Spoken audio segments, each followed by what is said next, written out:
In this question, you're asked to find the equation of a line parallel to y-axis through the point of intersection of these two lines. So you can think about the concept of line through the intersection of two lines.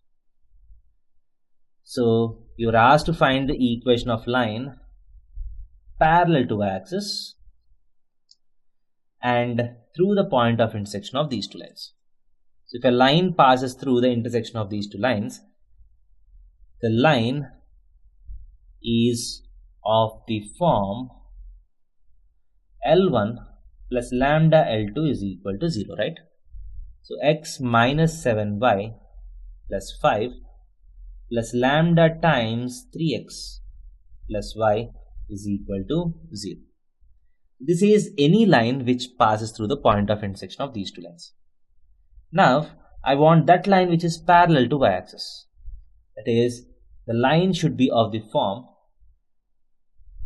parallel to y-axis, so x is equal to some constant. That means the coefficient of y in this line has to be equal to 0. So if this line is parallel to y-axis, then coefficient of y has to be equal to 0. Now, if you simplify this, what is the coefficient of y? So if you simplify this, you get 1 plus 3 lambda times x plus y times minus 7 plus lambda plus 5 is equal to 0.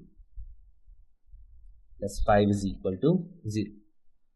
Now, I want the coefficient of y to be equal to 0. This implies lambda minus 7 has to be equal to 0 and lambda is equal to 7. So this will be the required answer. And if lambda is equal to 7, what is the corresponding equation? Just need to put lambda is equal to 7 here. So you can also put it in this equation.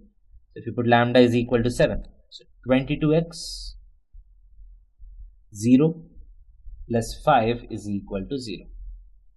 This will be the equation. Thank you.